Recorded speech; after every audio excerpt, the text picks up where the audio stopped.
Assalamualaikum warahmatullahi wabarakatuh. Sebelumnya perkenalkan, nama saya Ibarat Aruminang Rahman dari kelas 5 Ekonomi Syariah C. Di sini akan sedikit mereview ataupun menjelaskan terkait materi dan tugas, yaitu yang bertemakan penawaran terhadap upah kerja. Ya, selanjutnya akan saya jelaskan maksudnya. Penawaran adalah hubungan antara harga dan kuantitas. Sehubungan dengan tenaga kerja, penawaran merupakan hubungan antara tingkat upah dengan jumlah tenaga kerja yang para pemilik tenaga kerja siap untuk menyediakan. Secara khusus, kurva penawaran melukiskan jumlah maksimum siap disediakan pada setiap kemungkinan tingkat upah untuk periode waktu. Ya, selanjutnya adalah jumlah tenaga kerja. Keseluruhan yang disediakan bagi suatu perekonomian tergantung pada jumlah penduduk, presentasi jumlah penduduk yang memilih masuk dalam angkatan kerja, jumlah jam kerja yang ditawarkan oleh angkatan kerja. Sumber utama penawaran tenaga kerja adalah penduduk. Tidak semua penduduk menawarkan tenaga kerja.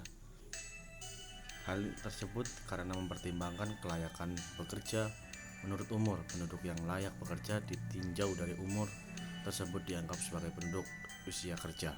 Jumlah ini yang pantas untuk disebut sebagai tenaga kerja yang dapat dimanfaatkan oleh masyarakat untuk kegiatan produksi. Untuk memudahkan penawaran tenaga kerja biasanya perlu disiapkan dengan tolak ukur tertentu, yaitu umur, jenis kelamin, wilayah, dan pendidikan. Jangka pendek dalam penawaran tenaga kerja dimaksud sebagai periode waktu di mana tidak mungkin dilakukan sejumlah penyesuaian dan sejumlah keadaan tidak dapat diubah. Diasumsikan suatu jangka waktu di mana individu dalam penduduk yang tertentu jumlahnya tidak dapat mengubah jumlah modal manusia.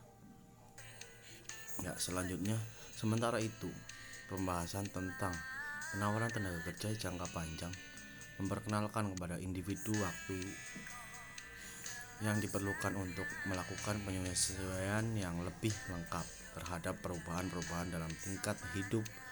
Suatu penyesuaian akan bersifat sekuler. Ya, penyesuaian lainnya ialah dalam bentuk jumlah penduduk, karena merupakan salah satu dari 3 determinan tentang jumlah keseluruhan penawaran tenaga kerja bagi suatu ekonomi. Suatu analisa jangka panjang tentang penawaran tenaga kerja menjajaki hubungan antara kesuburan dan perubahan jangka panjang dalam upah pasar dan pendapatan. Ya, mungkin hanya itu yang bisa saya review. Kurang lebihnya mohon maaf, saya pamit. Semoga bisa bertemu kembali. See you. Wassalamualaikum.